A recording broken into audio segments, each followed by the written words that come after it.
Splendor NXG।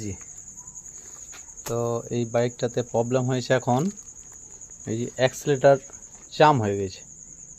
তো আমরা কার্বোরেটরটা খুলে দেখি, নতুন তার লাগিয়েছে কাস্টমার বলছে, এই যে নতুন তার লাগিয়েছে। তো অ্যাক্সিলারেটর জাম হয়ে জন্য স্টার্ট করলে পিকআপ বেড়ে অনেক গাঙিয়ে যাচ্ছে। তো আমি এখন স্টার্ট করব না, আগে দেখি কি হয়েছে। কার্বোরেটর তো পুরো জাম হয়ে আছে বালি কাদায়, বৃষ্টির জন্য এখান থেকে কাদাবালি উঠে গেছে অনেক। এখন কার্বোরেটরটা খুলবো, খুলে নিই।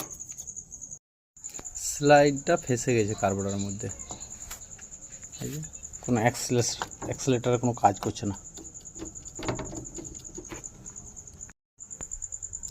কার্বোরেটর স্লাইডের ভিতরে এইভাবে ধুলো জমে আছে, তার জন্যে স্লাইডটা জাম হয়ে গেছে। তখন এটা আমি পরিষ্কারও করে নেব, পরিষ্কার করে নিয়ে ফিটিং করে স্টার্ট করবো গাড়ি।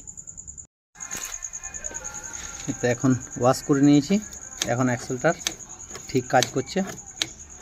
তো এটা হওয়ার কারণ বারবার হচ্ছে বলছে, এই যে এর মেন কারণ এই মার্কারটা এই গাড়ির নয়, অন্য গাড়ির মার্কেট লাগিয়ে দিয়েছে, যার জন্য কাদাটা বেশি উপরে ছুটে আসছে। তো এই মার্কার চেঞ্জ না করা পর্যন্ত এর বারবার প্রবলেম হতে থাকবে।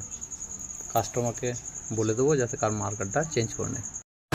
তো গাড়ি স্টার্ট করে নিয়েছি, আর পিকআপ উঠে থাকছে না, এখন একদম ঠিক হয়ে গেছে। এই তো মার্কাটের অবস্থা, মার্কারটা অতি অবশ্যই চেঞ্জ করতে হবে। এই মার্কারটা এই গাড়ির নয়, এটা নয়।